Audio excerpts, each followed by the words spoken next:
Bonjour les enfants, j'espère que vous allez bien, que vous avez passé une très bonne semaine, que vous arrivez à travailler chez vous. Et j'espère surtout que vous avez réussi à faire cet effort de carême qu'on vous avait donné la semaine dernière.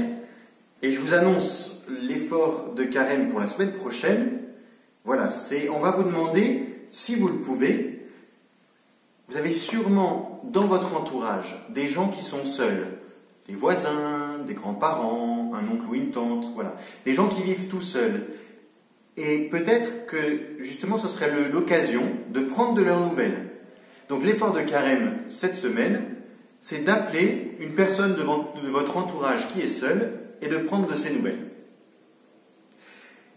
Alors, on va passer maintenant à l'évangile de ce dimanche. Vous voyez que j'ai un peu agrandi le terrain, là, le terrain de jeu. Je vais vous l'expliquer. Vous vous souvenez, ici, tout ça, là, ça c'est la ville de Jérusalem, avec le temple en haut, sur la montagne, tout en haut de la ville. Puis, pas très loin du temple, le palais de Pilate, le chef des Romains. Et puis, ensuite, quand on sort de la ville, en allant vers le sud, on arrive vers la piscine de Siloé qu'on avait vue la semaine dernière, là où il y avait l'aveugle qui a été guéri. Pas très loin de la piscine de Siloé, un peu plus à l'est de Jérusalem, il y a la vallée du Cédron, avec le torrent, la petite rivière là que vous voyez là, et qui est le torrent du Cédron. De l'autre côté du torrent du Cédron, il y a le mont des Oliviers. Le mont des Oliviers, c'est ce mont par lequel le Messie, pour les Juifs, doit revenir. Et derrière le mont des Oliviers, il y a un petit village qu'on appelle Béthanie. Béthanie, c'est un village qui existe encore, mais au temps de Jésus, vivaient à Béthanie 3 personnages très importants pour Jésus. Il y avait Lazare. Lazare, c'était un homme qui avait une bonne situation sociale et qui était un très bon ami de Jésus. L'évangéliste Saint Jean nous dit que Lazare est celui que Jésus aime. Est vraiment son ami son meilleur ami. Lazare avait aussi 2 sœurs, Marie et Marthe. Lazare, Marie et Marthe avaient reçu Jésus très souvent dans leur maison. Et souvent, Jésus, quand il venait se reposer chez Lazare, Marthe et Marie. Mais voilà qu'un beau jour, Lazare fut malade. Il alla se coucher. Ses sœurs s'inquiétèrent parce que c'était une maladie grave. La fièvre ne descendait pas. Tout de suite, elles ont pensé que Lazare pouvait mourir. Alors Marthe court, qui est l'aînée de la famille, qui est la chef de la famille, court, descend et va demander à quelqu'un, vite, allez prévenir Jésus. Notre frère, Lazare, celui que Jésus aime, est malade. Allez lui dire, là où il se cache, que son ami est malade et qu'il doit venir le guérir. Alors tout de suite le messager partit en courant sur son chameau, tagadak, tagadak, tagadak, tagadak, tagadak, tagadak, tagadak, tagadak, et arriva près de Jérusalem, là où Jésus se cachait avec ses disciples par peur des Juifs, par peur des scribes et des pharisiens qui voulaient le tuer. Il descend de son chameau, et il vient dire à Jésus, « Jésus, celui que tu aimes, Lazare, est malade. Marthe et Marie m'envoient te dire, viens pour le guérir. » Jésus dit, « Cette maladie ne mène pas à la mort, mais elle est là pour manifester la gloire de Dieu. » Alors le messager repart et va voir Marthe et Marie, leur rapporter ce qu'a dit Jésus.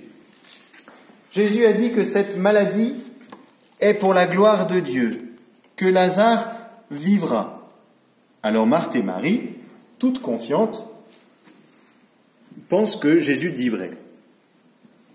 Mais voilà, Lazare finit par mourir de cette maladie. Alors ses sœurs l'enveloppèrent dans un linceul, elles le mirent dans un linceul, et avec d'autres personnes invitèrent toute la famille, tous ceux qui connaissaient Lazare, pour qu'ils viennent pour l'enterrement. Ils vinrent tous, les scribes, les pharisiens, plein de gens, vinrent prier avec Marthe et Marie pour enterrer Lazare. Et ils portèrent Lazare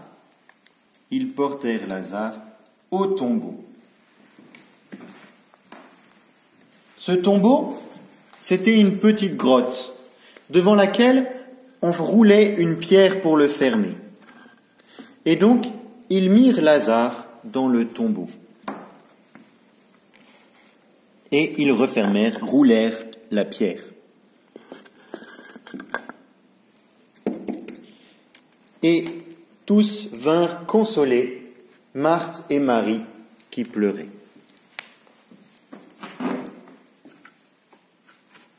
Marthe et Marie étaient très tristes de cela, de la mort de leur frère. Le messager repartit voir Jésus pour lui dire que son ami Lazare était mort. « Jésus, ton ami Lazare est mort. » Jésus dit, « Je vais aller voir Marthe et Marie, je vais les réconforter. » Les disciples de Jésus lui dirent, « Mais ça va pas, Jésus, tu es fou de sortir de ta cachette. Les scribes et les pharisiens veulent te tuer. Si tu vas là-bas, à Béthanie, comme Lazare était connu, sûrement ils y seront, et ils t'attraperont pour te tuer. » Jésus dit, « Je dois aller voir Lazare, mon ami qui est mort. » Alors les disciples se dirent entre eux, « Si Jésus doit y aller, il est fou, il va mourir, mais tant pis, allons mourir avec lui. » Et donc Jésus et ses disciples partirent à Béthanie. Ils firent une pause, et puis ensuite, ils arrivèrent. Au bout de 3 jours, ils arrivèrent à Béthanie. En arrivant à Béthanie, Marthe vit au loin Jésus qui arrivait. Elle descendit de sa maison et courut voir Jésus. Et elle lui dit, « Seigneur, si tu avais été là, mon frère Lazare ne serait pas mort. Mais encore maintenant, je sais que tu es aimé de Dieu, que tu es envoyé par Dieu, et que tout ce que tu lui demanderas, il te le donnera. » Jésus lui dit, « Marthe, tu le sais, Lazare ressuscitera. » Marthe dit, « Oui, je sais, Jésus, je crois que Lazare ressuscitera à la fin des temps, quand Dieu ressuscitera tout le monde. » Mais Jésus lui dit, « Non, Marthe, je suis la résurrection et la vie. Crois-tu cela ?» Marthe lui dit, « Oui, Seigneur, je crois véritablement que encore maintenant, tout ce que tu demanderas au Seigneur, il te l'accordera. » Et Marthe courut voir sa sœur Marie, qui était restée dans la maison à pleurer, et elle lui dit, « Le Maître est là, Jésus est là, il t'appelle. » Alors Marie se mit à courir voir Jésus, et elle le rejoignit au tombeau, où toute la foule s'était assemblée.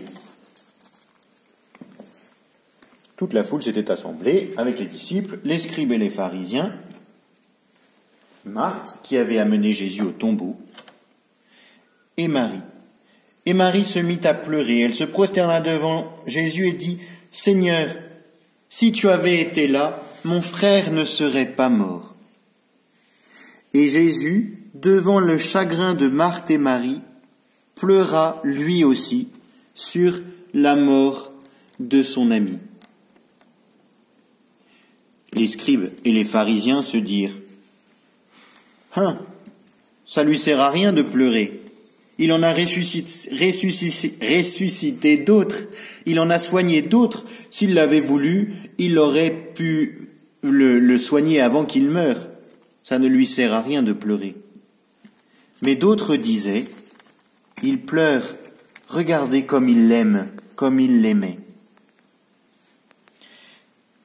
Jésus dit à Marthe, « Marthe, demande que l'on ouvre la pierre, que l'on ouvre le tombeau. » Marthe dit, « Mais ça va pas, Jésus. Mais enfin, ça fait 3 jours qu'il est dedans. Il sent déjà. Il est au tombeau, on ne peut pas le faire sortir. » Jésus lui dit, « Crois seulement. » Alors, les gens allèrent pour rouler la pierre du tombeau. Jésus leva les yeux au ciel, vers son Père, et dit, « Je te rends grâce, mon Père, mon Dieu, parce que tu m'exauces toujours, je le sais, mais tu as permis que cela advienne pour montrer ta gloire, pour montrer tout ce que tu es capable de faire. » Et Jésus cria d'une voix forte, « Lazare, sors dehors !» Et Lazare sortit du tombeau. Il était encore emmailloté dans son linceul. Et il sortit. Tous furent stupéfaits. Jésus dit, « Déliez-le. Déliez-le et laissez-le aller. » Et ses sœurs étaient toutes heureuses de voir Lazare, vraiment heureuses, et elles remerciaient Dieu et louaient Dieu pour ce miracle, pour cette résurrection que Jésus avait faite, que Dieu avait fait par Jésus. À ce moment-là, beaucoup crurent en Jésus. Voyez les enfants, cet évangile, nous le lisons pas très longtemps avant Pâques. Pourquoi ? Tout simplement, cette résurrection de Lazare, elle est arrivée, Jésus a fait cette résurrection pour nous montrer qu'il passerait par la mort, mais qu'il est le Seigneur de la mort, qu'il est plus puissant que la mort, et que du coup, s'il mourait, eh bien, il ressusciterait ensuite. Cette résurrection de Lazare, elle est pour nous rappeler que Jésus est plus fort que la mort. Et en ce temps un peu particulier, où vous êtes à la maison, où vous savez, il y a cette épidémie et toutes ces choses-là, toutes ces maladies, tous ces malades, eh bien, il est bon que nous nous rappelions que Jésus est plus fort que la mort, que Jésus est plus fort que la maladie, et que si nous le prions, eh bien, il peut faire des merveilles. À bientôt les enfants, passez une bonne semaine. N'oubliez pas l'effort de carême de cette semaine. Appelez une personne seule de votre entourage. Bonne semaine, au revoir.